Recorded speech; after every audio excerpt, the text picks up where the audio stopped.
Jeff and Lisa's story was different. They'd been married for 23 years, and many of their friends admired their relationship.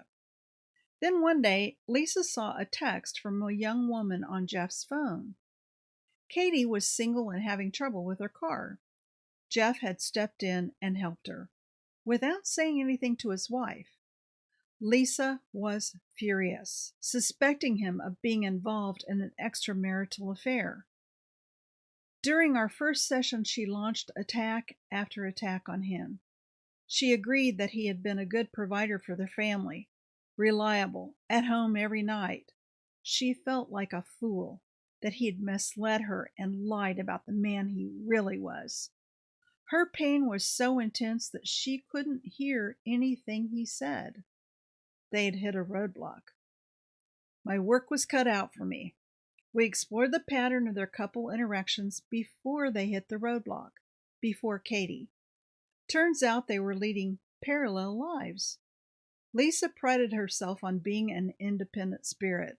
She loved adventure and would often go off on trips with her girlfriends. Jeff never objected. He just stayed home, continued working, and held down the fort while she was gone. That was Jeff's pattern. He worked and provided for his family and found satisfaction in seeing them all happy. He never told Lisa what he needed from her, probably because he didn't give it any thought. Most men don't. Even if they do think about it, they've been taught to avoid vulnerability, so they don't know how or where to begin in talking about their own feelings. Lisa didn't realize her husband didn't feel wanted or needed, or that he was starving for appreciation. But even that wasn't the bottom line for him. Like every man I've ever met, Jeff longed to be a hero. Lisa didn't seem to need a hero, but Katie did, and she let him be that for her, with her car. There was nothing more to it than that.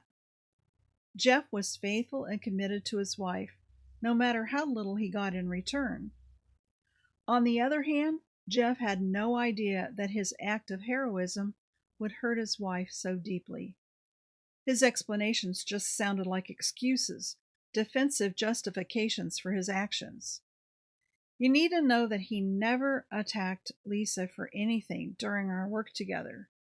He just needed to stop avoiding, to learn how to step into Lisa's pain with her. He did, and that's how he became his wife's hero. A closer look at their roadblock, a deeper understanding of their respective male and female perspectives, and a few simple changes in how they handled the roadblock turned it into a milestone in their marriage. In Jeff's own words, "After seeing Dr. Debi, I feel much closer to my wife and realize she's the most important thing I have in my life, and I will protect her to my last breath." Spoken like a hero. Is there a roadblock in your path right now? Remember, you always have options. A victim avoids the roadblock. A villain attacks the roadblock. A hero looks for an upgrade, a way to turn the roadblock into a milestone. What's your next move going to be?